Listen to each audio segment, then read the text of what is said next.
సామెతలు 30వ అధ్యాయము 24వ వచనం దగ్గర నుండి, భూమి మీద చిన్నవి 4 కలవు, అయినను అవి మిక్కిలి జ్ఞానము గలవి.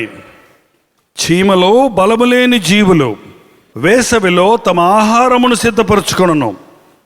చిన్న కుందేళ్ళు బలము లేని జీవులు, అయినను అవి పేటు సందులలో నివాసము కల్పించుకొనును. మిడతలకు రాజు లేడు, అయినను అవన్నీ పంక్తులు తీరి సాగిపోవును. బల్లిని చేతితో నీవు పట్టుకొనగలవు, అయినను రాజుల గృహములలో అది ఉండును. సొలొమోను దేవుని దగ్గర నుండి పొందిన జ్ఞానంతో ప్రతి విషయంలోనూ, ప్రతి సృష్టిలోనూ, దేవుడు చేసిన ప్రతి వాటిలోనూ దైవ జ్ఞానాన్ని, దేవుని ప్రణాళికలను, దేవుని ఏర్పాటులను, దేవుడు నేర్పించే పాఠాలను తెలుసుకున్నాడు. ఆయన రాసిన ఈ సామెతల్లో చిన్న వాటి గురించి రాస్తున్నాడు. మన దేవుడు పెద్ద దేవుడు, గొప్ప దేవుడు, కానీ చిన్న వాటి మీద కూడా ఆయన మనసు కలిగిన వాడు. బలహీనులను ఆయన పట్టించుకునేవాడు, నిరుపేదలను ఆయన పట్టించుకునేవాడు, పనికి మారిన వారిని, నిష్ప్రయోజకుల మీద ఆయన దృష్టి ఉంచేవాడు. గొప్పవారు గొప్పవారితో స్నేహం చేస్తారు, గొప్పవారు గొప్పవారితో వియ్యమొందుతారు. కానీ గొప్ప దేవుడు, అనంతమైన సృష్టిని సృష్టించిన దేవుడు మన మీద తన దృష్టి ఉంచాడు. ఆకాశ మహాకాశాలను ఎవరు బాహ్యమైన కళ్ళతో చూడలేరు. ఈరోజు ఎన్నో సైంటిఫికల్ ఫ్యాక్ట్స్ కనిపెడుతున్నవారు, ఆకాశ మండలంలోనికి దూసుకొని పోతున్నవారు కూడా దేవుడు చేసిన సృష్టి అంతటినీ చెప్పలేకపోతున్నారు, ఎంత ఉందో తెలుసుకోలేకపోతున్నారు. ఎన్నో నక్షత్రాలు వెతుక్కుంటూ వెళ్ళి ఇంకా ఎంతో ఉందని చెప్తున్నారు. ఆకాశ మహాకాశాలు చాలా పెద్దవి. ఇంత పెద్ద సృష్టిలో ఆయన దృష్టి మన మీద ఉంది. దేవుడు లోకమును ఎంతో ప్రేమించను, కాగా తన అద్వితీయ కుమారుని లోకములోనికి, మనం నివసించే భూగోళము పెద్దది కదా, పెద్దదే, చాలా పెద్దది, అంత పెద్దదే మనకి. కానీ దేవుడి దృష్టిలో భూగోళము, అనంతమైన సృష్టిలో భూగోళము సూర్యుడి కంటే పెద్దదా చిన్నదా?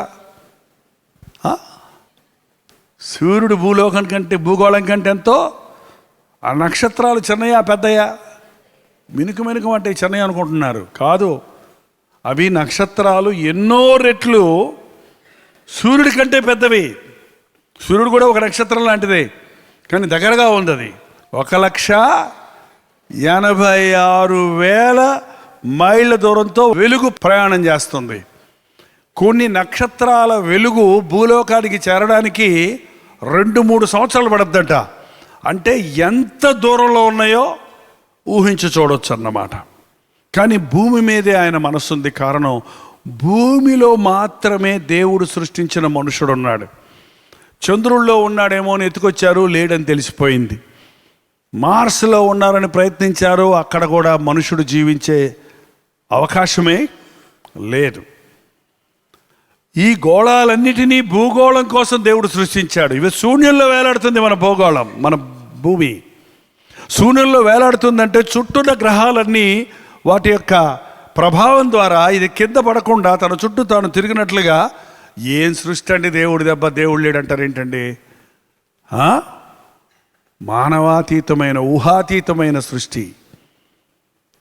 అంత అయినప్పటికీ దేవుడు భూమి మీద ఆయన కనుదృష్టి ఉంచాడు.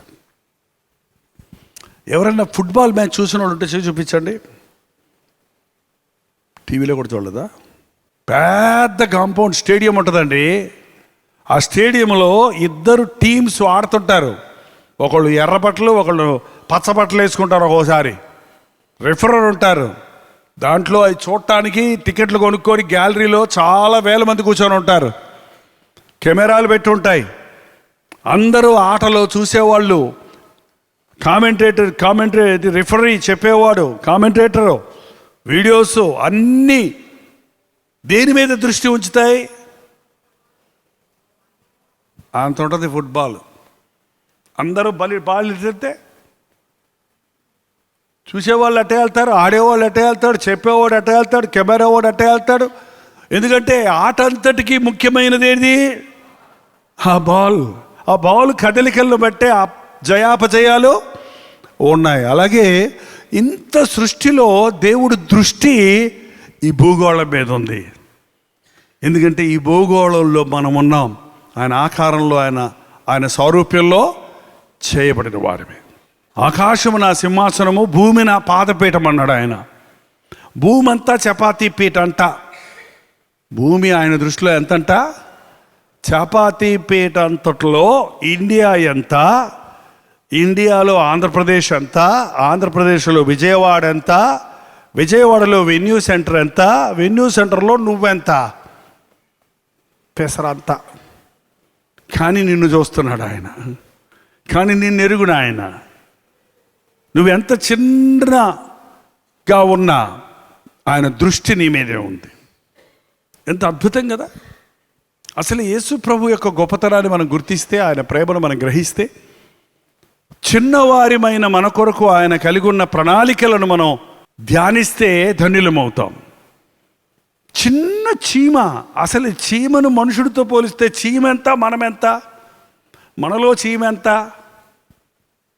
చాలామంది చీమ తలకాయ ఎంత అని చెబుతుంటారు కొంతమంది. ఎంత ఉంటుంది చీమ తలకాయ? చీమ తలకాయ ఎంత ఉంటుందండి? ఇంక అంతకంటే చిన్నది, ఆవగించకంటే చిన్నది అది. చీమ తలకాయ ఎంత? ఆ తలకాయలో జ్ఞానం పెట్టాడట దేవుడు. ఆ చీమ తలకాయలో జ్ఞానం ఉంది. స్వామి, నా ఆకారంలో, నా స్వరూపంలో చేయబడిన మానవుడా, ఒరే నిద్రపోతూ లేచి చీమల దగ్గరకు వెళ్ళి వాటి నడతలు గమనించి జ్ఞానం తెచ్చుకో. చిన్న వాటి ద్వారా పెద్దవారికి పాఠాలు నేర్పించేవాడు ప్రభు. చిన్న విషయాల్లో గొప్ప సత్యాలను, మర్మాలను దాచిపెట్టినవాడు ప్రభు. నాకేం రాదు, నాకేం తెలియదు, నేనెంతటి వాడిని అనుకునేవారు ఎప్పుడు దిగులు పడద్దండి. దేవుడి దృష్టిలో మీరు చాలా విలువైన వారు. మీ కొరకు మీతో ఏదో ఒక గొప్పతనం మీలో ఉంది. చీమకే జ్ఞానం ఇస్తే ఆయన స్వరూపంలో, ఆయన ఆకారంలో చేయబడిన మనకి ఇవ్వడా? చీమలను చూసి నేర్చుకోండి. మనుష్యుడు సాతానుకు లోబడి దేవుని ఆశీర్వాదాలను, మహిమను పోగొట్టుకున్నాడు కనుక జంతువుల కంటే హీన స్థితికి వెళ్ళిపోయాడు.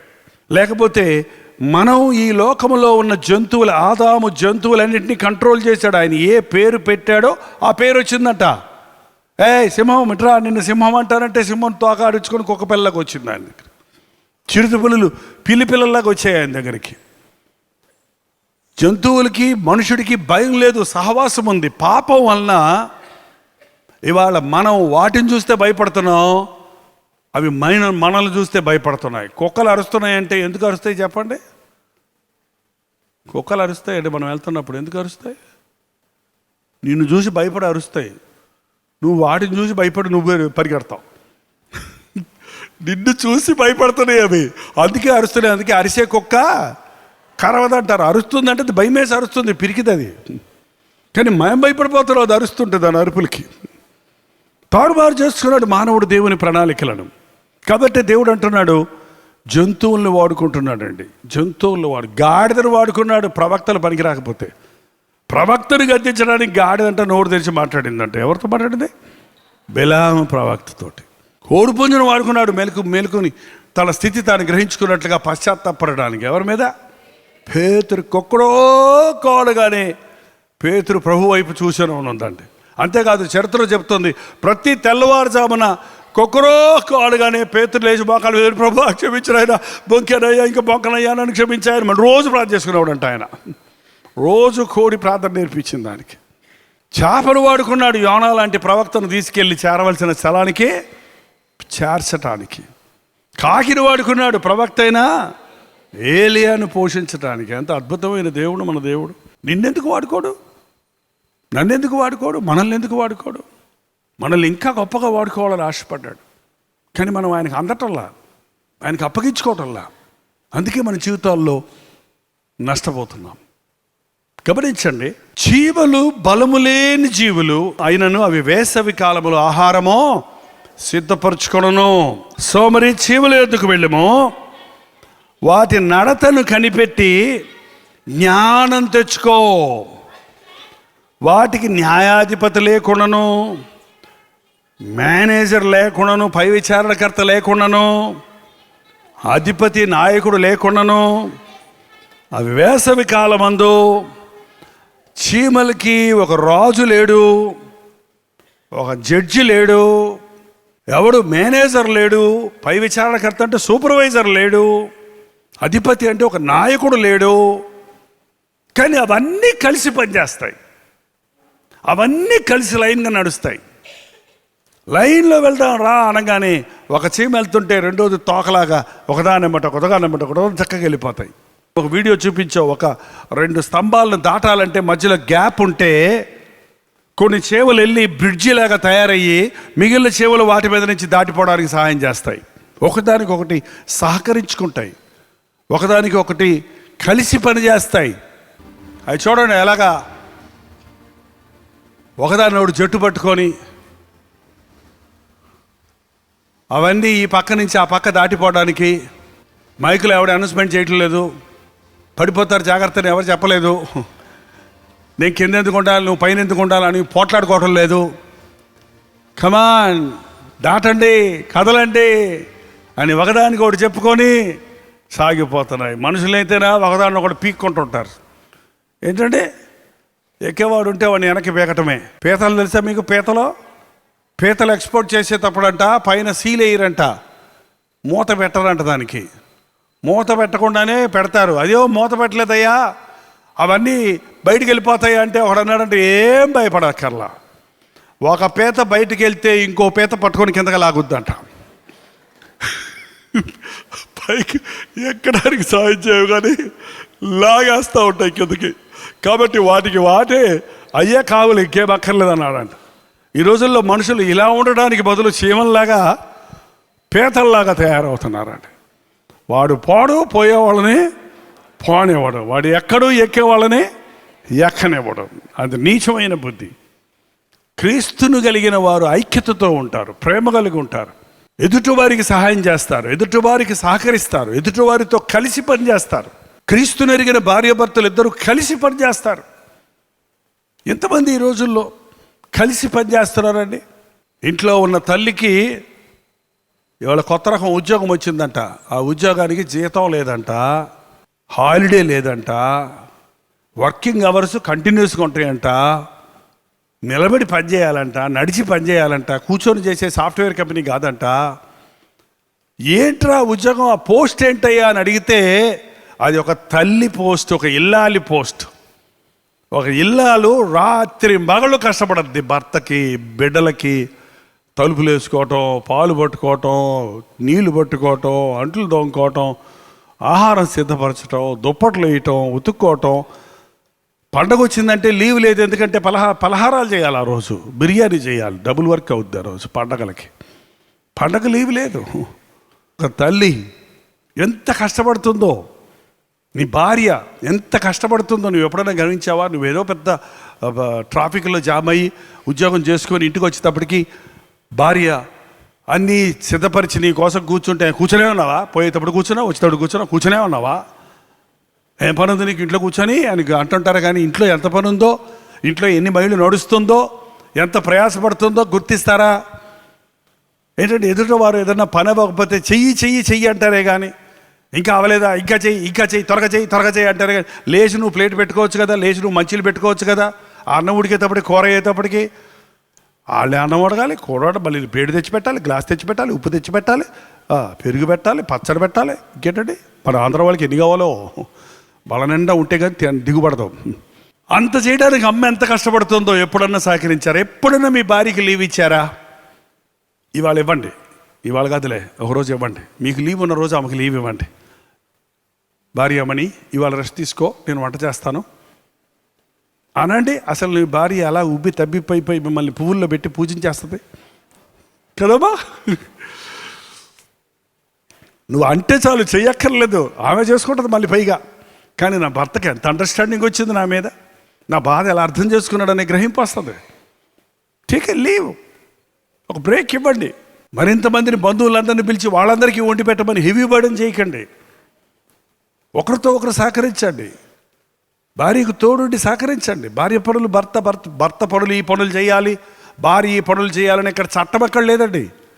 ఎవరైనా వంట చేయొచ్చు, ఎవరైనా బట్టలు ఉతుకోవచ్చు, ఎవరైనా సర్వ్ చేయొచ్చు, ఎవరైనా కర్రీ చేయొచ్చు. దీంట్లో తప్పే లేదు. నీ కుటుంబం బిడ్డలకు నేర్పించండి. బిడ్డలకు నేర్పించరు కొంతమంది. వీళ్ళే ఉన్నాయన వస్త్రాన్ని ఉండనాయన. వాడేమో గేమ్ ఆడుకుంటాడు. ఏం గేమో? Computer game. వాడు బతుకంతా గేమ్లు ఆడుకోవడమే సరిపోద్ది. కష్టపడతా నేర్చుకున్నాడు జీవితంలో ఏమి సాధించలేడు. కలిసి పనిచేయాలి భార్య భర్తలు, కలిసి పాట పాడుకుంటూ, ప్రార్థన చేసుకుంటూ, ఆనందించుకుంటూ, కబుర్లు చెప్పుకుంటూ కలిసి పనిచేయటం వలన అభివృద్ధి చెందుతాం. మన గృహంలో దీవించబడతాం. చీమల దగ్గర నేర్చుకోండి. నువ్వు ఈ పని చెయ్యి అని డ్యూటీలు వేసుకోరు. అవి నువ్వు తప్పు చేస్తున్నావు అని హెచ్చరించే న్యాయాధిపతి లేడు అక్కడ. కానీ అవన్నీ కలిసి పని, ఆ జ్ఞానం మీరు తెచ్చుకోండి. మీ ఇంటిలో మీ పనులు చేసుకోవడానికి మీరు రెడీ అవ్వకపోతే దేవుని పని ఎలా చేస్తారు చెప్పండి? ప్రతివారు సొంత కార్యాలే చేసుకుంటున్నారు, క్రీస్తు యేసు కార్యాలు ఎవరో చూడరు. కొన్ని చర్చెస్లో నేను ప్రసంగానికి వెళ్ళినప్పుడు నేను గమనించి చూస్తాను, ఆ చర్చిలో పోయిన సంవత్సరం క్రిస్మస్కి కట్టిన డెకరేషన్లు ఉంటాయి చూడండి, అవన్నీ ఎలిసిపోయి ఊడిపోయి ఏలాడుతూ, వాటికి తోరు మళ్ళీ బ్యూటిఫుల్ బూజులు, దుమ్ము, మట్టి ఏంటండి. మరి విశ్వాసాలందరూ కూర్చొని పరిశుద్ధ పాట పాడతారు. చుట్టూ మాత్రం గబ్బిలాల గబ్బు ఉంటుంది. మందిరం గురించి ఎవరు అదే నీ ఇంట్లో అయితే సొన్నం కొట్టించుకుంటావు, వ్యాక్యూమ్ క్లీనర్ పెట్టుకుంటారు, క్లీన్ చేసుకుంటారు, కర్టన్స్ మార్చుకుంటారు, ఫ్లోరు తివాసీలు మారుస్తారు. కానీ మందిరంలోకి వెళ్తే ఎవడు పట్టించుకోరు. నాకు మందిరం అంటే చాలా ఇష్టం అండి. 10 సంవత్సరాలు నా యవ్వనమంతా మందిరంలోనే ఉన్నాను నేను. మందిరం కాంపౌండ్లో జరిగిపోయింది నా యవ్వన కాలం అంతా. ఆ మందిరం కాంపౌండ్లో అరెకరం ఉన్న కాంపౌండ్లో మందిరము దీనికంటే కొంచెం 2 అంతలు ఉంటుంది. ఎవరు చెప్పకపోయినా నేనే మందిరాన్ని వెళ్ళిపోయి శుభ్రం చేసేవాడిని. కొన్ని చెట్లు తెచ్చి చక్కగా అలంకరించేవాడిని. పెయింటింగ్ పాడైపోతే నా పాకెట్ మనీ డబ్బులతో పెయింటింగ్ వేసేవాడిని. మందిరాన్ని ప్రేమించేవారు ధన్యులంటే ఏంటో ఇప్పుడు నాకు అర్థమైంది. ఇవాళ నన్ను దేవుడు ఆశీర్వదించాడు. దేవుని పని చేయడానికి సంఘమంతా సహకరించాలి. ఇది నా పని కాదు, ఇది నాకెవరు చెప్పలేదు, ఇది నా బాధ్యత కాదు, ఇది నాకు తెలియదు, ఇది నాకు రాదు అనేవారు దేవునికి పనికిరారు. ఒక క్రైస్తవుడు ఏదైనా చేయడానికి పాపం తప్ప మరి ఏది చేసినా చిన్నతనం కాదండి. ఏది చేసినా తప్పులేదు, ఏ పని చేసినా తప్పులేదు. ప్రతి పనికి దేవుడు ప్రతిఫలం ఇస్తాడు. చీమలు చిన్నవే కానీ కష్టపడతాయి. అవి వేసవి కాలానికి ఆహారం సిద్ధపరచుకుంటాయి. చలికాలం వస్తుంది, వర్షాకాలం వస్తుంది, మనం బయటికి వెళ్ళలేము, బురదలో ఇరుక్కుంటాం అని ముందుగానే అవి ఆహారాన్ని సిద్ధపరుచుకుంటాయట. మీకు తెలుసా, కరువు రాబోతుంది వాక్యానికి, చీకటి కమ్మబోతుంది లోకానికి. నువ్వు అప్పుడు చేయాలనుకుంటే చేయలేని పరిస్థితులు ఉన్నాయి. నువ్వు ఏదైనా చేయాలనుకుంటే ఇప్పుడే చేయాలి. నువ్వు ముసలివాడు అయిన తర్వాత నువ్వు బైబిల్ చదువుకోవాలంటే చదువుకోలేవు. నువ్వు మోకాళ్ళుని ప్రార్థించాలంటే చేయలేవు. నువ్వు సువార్త సేవ చేయాలంటే చేయలేవు. నీ నరాలు బలహీనత, నీ మోకాళ్ళు సడిలిపోతాయి, నీ స్వరం ఉనికిపోతుంది. నీ బాల్య దినములందే నీ సృష్టికర్తను జ్ఞాపకం చేసుకో. ఇప్పుడు నువ్వు యవ్వన కాలంలో నువ్వు విత్తితే వృద్ధాప్యంలో నువ్వు పంటను కోస్తావు. ఇప్పుడు నువ్వు దేవుని వాక్యంతో నీ హృదయాన్ని నింపుకుంటే నీ వృద్ధాప్యంలో నువ్వు చిగురిస్తావు. చీమల దగ్గర నేర్చుకోండి. అవి ఐక్యత కలిగి పనిచేస్తాయి, ఒకదానికొకటి సపోర్ట్ చేస్తాయి. రెండోది, చిన్న కుందేళ్ళు బలము లేని జీవులు అయినను అవి పేటు సందులలో నివాసము కల్పించుకుంటాయి. కుందేళ్ళు తెల్లగా బొద్దుగా ముద్దుగా ఉంటాయి, చాలా చక్కగా ఉంటాయి. వాటికి శత్రువుని ఎదుర్కోవడానికి కోరలు లేవు, కొమ్ములు లేవు, గోళ్ళు లేవు. శత్రువు మీద పడితే తప్పించుకోవటానికి శక్తి లేదు, బలం లేనివి. కానీ శత్రువు వస్తుంటే పరిగెడతాయి. ఎక్కడికి? బండ సందులో పోయి దాక్కుంటాయి. ఒకదాన్నొకటి పిలుచుకొని వెళ్ళి బండ సందుల్లో దాక్కుంటాయి. మనం ఈ లోకాన్ని, సాతాను జయించడానికి మన దగ్గర ఈ లోక సంబంధమైన ఆయుధాలు లేవండి. నేను ఎవరన్నా తిడుతున్నారనుకో, వాళ్ళని నువ్వు ఎలా ఎదుర్కొంటావు చెప్పు? నువ్వు కూడా తిడతావా? వాళ్ళు కొడితే నువ్వు కొడతావా? వాళ్ళు బూతులు తిడితే నువ్వు తిడతావా? తిడితే ఏమవుతావు? నీ మనసాక్షి, నీ విశ్వాసం పోగొట్టుకుంటున్నావు, నీ మనసాక్షి పోటు చేసుకుంటున్నావు. మన శత్రువు మన మీదకి వచ్చినప్పుడు మనం పోరాడినది శరీరధారులతో కాదు కనుక బండను ఆశ్రయించాలి. ఏ బండ? క్రీస్తనే బండ. బండ వేరు, రాయి వేరండి.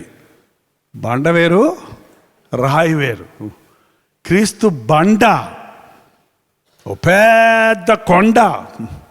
అందుకే దావీదు అన్నాడు, ఆయనే నా కొండ, ఆయనే నా బండ, నా దుర్గము, నా శైలము, నా కోట. నేను ఆయనలో దాక్కుంటా. ఆపత్కాలంలో నేను ఆయన్ని ఆశ్రయిస్తా. నాకు శోధన వచ్చినప్పుడు, నాకు భయం వేసినప్పుడు, నా శత్రువు నా మీదకి ఎగబడినప్పుడు నేను దాగి ఉంటాను, నీ దగ్గరికి పరిగెడతాను. ప్రతి విశ్వాసత నేర్చుకోవాలండి. కోడి తన పిల్లలను తన రెక్కల కిందకు చేర్చుకున్నట్లు నేను మిమ్మల్ని చేర్చుకున్న వాళ్ళని ఆశించదని కానీ మీరు రానొల్లకపోతే. గద్దను కోడిపిల్ల ఎదుర్కోగలదా? గద్ద కనుదృష్టిలో నుండి కోడిపిల్ల తప్పించుకోగలదా? అక్కడెక్కడో తిరుగుతుంటే తల్లి కోడి కంటది, ఏదో ఆట శబ్దం వస్తుంది. రాగానే చూడండి, ఎక్కడెక్కడ ఉన్న కోడి పిల్లల్ని పరిగెత్తుకుంటూ వచ్చి రెక్కల చాటను దాగుతాయి. కొన్ని అయితే తొండరై దాని రెక్కల్లోంచి పెట్టి పొంగుతొంగు చూస్తుంటాయి. చూసారు ఇప్పుడు మీరు? మా అమ్మ దగ్గర నువ్వేం చేయలేప్పా ఆడదనమాట. ఏంటండి, ఆయన రెక్కల కింద ఉన్న వారికి ఏ అపాయమో మనం నేర్చుకోవాలి. మన బిడ్డలు దేవుని దగ్గరికి పరిగెడతాం నేర్చుకోవాలి, మనుషుల దగ్గర పరిగెడతాం కాదండి. సద్దాం హుసేన్ ఏంటండి, సొంత కొడుకులు చచ్చిపోతుంటే కూడా బయటికి రాలేదంట. పోయి ఒక సొరంగం లాంటి సొరంగంలో కొన్ని డాలర్లు డబ్బులు పెట్టుకొని దాక్కున్నాడు. పాపం బుల్లెట్ ప్రూఫ్ దాంట్లో లాక్కున్నాడు. ఏమండి, అక్కడి నుంచి పట్టి బయటికి తీసి శిక్షించారు. ఎక్కడికి పోగలవు నువ్వు? ఎక్కడ దాక్కుంటావు? ఆయన రెక్కల చాటును ఉన్నవాడికి ఏ కీడు రాదు. మహా ఉగ్రతను తప్పించుకోవాలంటే, దేవుని కోపాగ్నిని తప్పించుకోవాలంటే కూడా మనకు ఆశ్రయం ఎవరంటే, మన కొరకు ప్రాణమిచ్చిన ప్రభువే.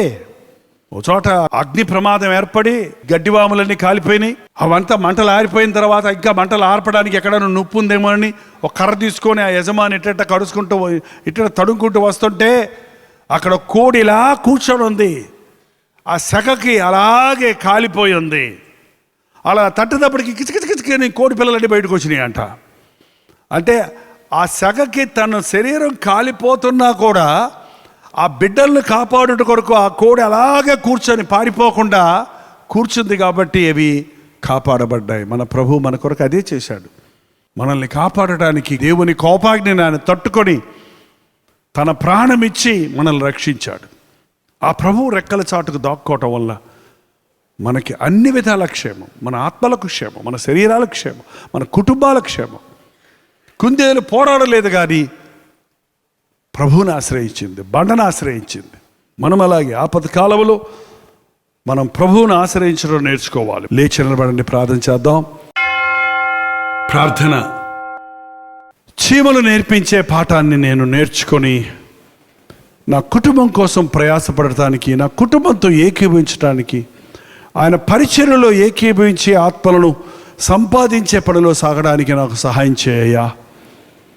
కరువు కాలం వస్తుంది, వేసవి కాలంలో సిద్ధపడాలి. సమయం ఉన్నప్పుడే దేవుని ఆశీర్వాదాలను అనుభవించి ఆయన సాక్షులుగా బ్రతకాలి అనే ఆశ దయచేయమని ప్రార్థన చేద్దాం. కుందేళ్ళు బలము లేని జీవులు, అవి పోరాడలేవు కానీ ప్రభువుని ఆశ్రయించి బండ సందుల్లో చేరి క్షేమంగా ఉన్నట్లు ప్రభువా, ఈ లోకములో ఆపదలు కలిగినప్పుడు, నిందలు వచ్చినప్పుడు, సాతాను మా మీద విజృంభించినప్పుడు, పోరాటములు కలిగినప్పుడు నిన్ను ఆశ్రయించే విశ్వాసం మాకు దయచేయి. నీ రెక్కల చాటున దాగుండే శక్తి మాకు దయచేయి. ఆపత్కాలంలో నాకు మొర్రపెట్టు, నేను ఉత్తరం ఇస్తానన్నావు. నీకు మొర్రపెట్టుకోవటం మాకు నేర్పించు. మా సొంత బలంతో కుస్తీ పట్టి సాతాను చేతుల్లో చిత్తయిపోక నిన్ను ఆశ్రయించి సాతానును ఓడించగలిగిన శక్తి దయచేయమని ప్రభుని అడుగుదాం.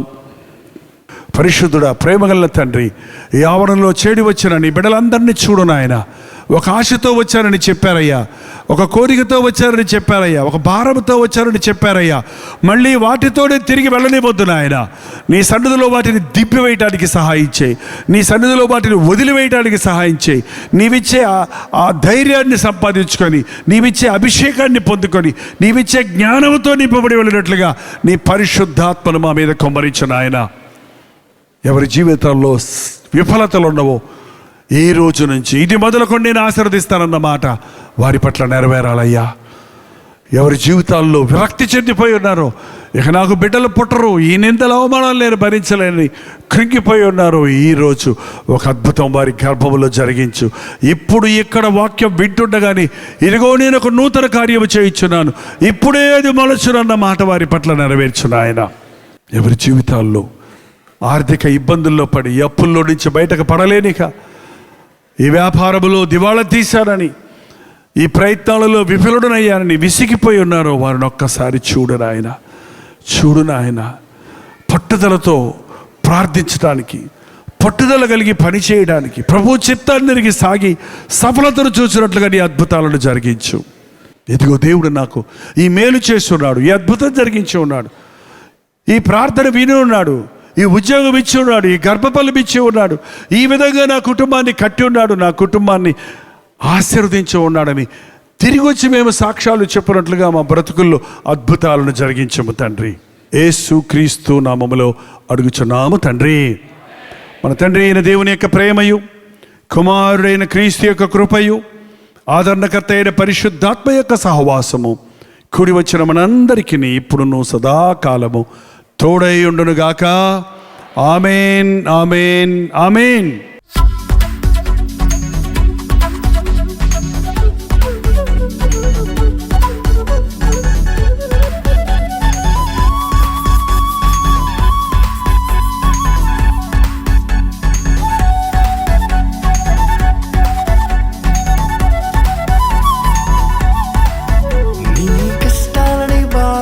శ్రమలన్నీ తీర్చే అనాథుడు యేసే. నీ కష్టాలని బాధలన్నీ శ్రమలన్నీ తీర్చే అనాథుడు యేసే.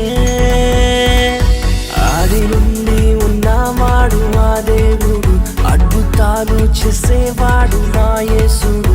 ఆది నుండి ఉన్నవాడు ఆ దేవుడు, అద్భుతాలు చేసేవాడు నా యేసుడు.